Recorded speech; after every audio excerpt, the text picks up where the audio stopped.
नमस्कार, ये आकाशवाणी शिमला है। अब आप नीतू वर्मा से कोविड-19 पर विशेष समाचार सुनिए। प्रदेश सरकार ने राज्य की सभी आशा कार्यकर्ताओं को जून जुलाई माह के लिए 2-2 हजार रुपए की प्रोत्साहन राशि प्रदान करने का निर्णय लिया है।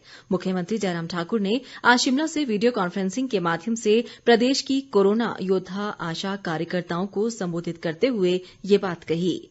मुख्यमंत्री ने कहा कि प्रदेश कोरोना महामारी से प्रभावशाली तरीके से लड़ रहा है और आशा कार्यकर्ता इस संक्रमण को रोकने में महत्वपूर्ण भूमिका निभा रही हैं।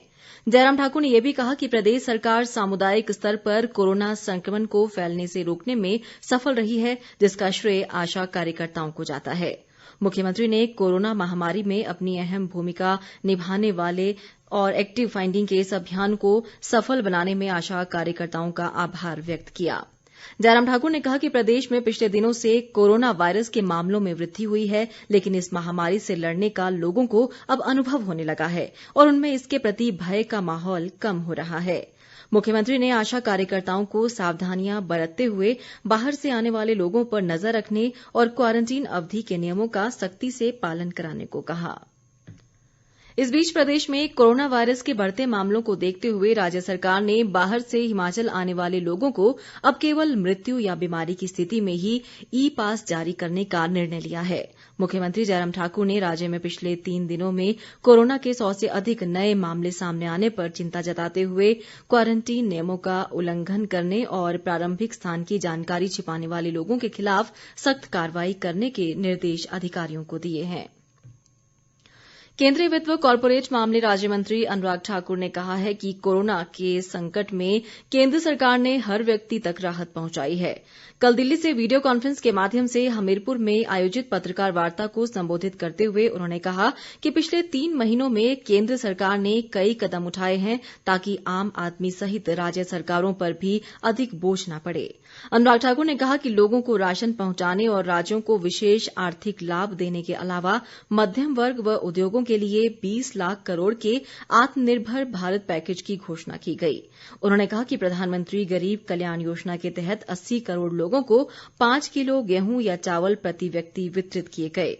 अनुराग ठाकुर ने कहा कि करीब 113 लाख मीट्रिक टन अनाज राज्यों को भेजा गया है। देश में अब तक 2,48,190 कोरोना मरीज उपचार के बाद स्वस्थ हो चुके हैं। देश में कोरोना पॉजिटिव मामलों की संख्या बढ़कर 4,40,215 हो गई है और मौजूदा समय में 1,78,014 कोरोना मरीजों का विभिन्न अस्पतालों में उपचार चल रहा है।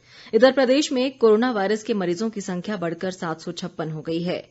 मौजूदा समय में 308 कोरोना पॉजिटिव विभिन्न अस्पतालों में उपचाराधीन हैं और 429 लोग उपचार के बाद स्वस्थ हुए हैं। कोरोना पॉजिटिव पाए गए अधिकतर लोग बाहरी राज्यों से हिमाचल वापस लौटे हैं। प्रदेश में कोविड-19 के दौरान लोगों को घर द्वार पर स्वास्थ्य सुविधा देने के उद्देश्य से शुरू की गई ई संजीवनी परामर्श सुविधा के सकारात्मक परिणाम सामने आ रहे हैं। स्वास्थ्य विभाग के अतिरिक्त मुख्य सचिव आरडी धीमान ने बताया कि इस सुविधा से लोगों को सामान्य स्वास्थ्य परामर्श के अलावा विशेषज्ञों द्वारा भी सेवाएं दी जा रही हैं। उन्होंने बताया कि विभिन्न रोगों के विशेषज्ञ डॉक्टर सभी कार्य दिवस पर सुबह 9:30 से 4:30 बजे तक निःशुल्क स्वास्थ्य परामर्श की सुविधा देने के लिए उपलब्ध रहते हैं। धीमान ने कोरोना महामारी के दौरान लोगों को अवसाद से बचने के लिए योगासन व ध्यान की प्रक्रिया अपनाने का सुझाव दिया है। उन्होंने लोगों को सामाजिक दूरी के नियम का पालन करने और कोई भी लक्षण दिखाई देने पर हेल्पलाइन नंबर 104 पर संपर्क करने की सलाह भी दी है। सिरमौर जिला में पच्छाद तहसील की बनाह धिन्नी पंचायत के खराना गांव में एक कोरोना पॉजिटिव मामला सामने आने पर संपूर्ण क्षेत्र को कंटेनमेंट जोन तथा पंचायत के साथ लगते गांव मंडी, नवगढ़, नवा जगोटी और केहनाल साधना को बफर जोन घोषित किया गया है। उपायुक्त आरके प्रभुति ने बताया कि इन क्षेत्रों में आपातकालीन स्थिति को छोड़कर किसी भी प्रकार की आवाजाही पर पूर्ण प्रतिबंध रहेगा। उन्होंने कहा कि सील किए गए क्षेत्र में दवाई की दुकानों को छोड़कर बाकी सभी दुकानें और वाणिज्यिक संस्थान भी बंद रहेंगे। कंटेनमेंट जोन में लोगों को सभी आवश्यक वस्तुओं की आपूर्ति घर द्वार पर की जाएगी। इसी के साथ ये समाचार बुलेटिन समाप्त हुआ। हमारा अगला समाचार बुलेटिन आप सुन सकते हैं शाम 6 बजे। नमस्कार।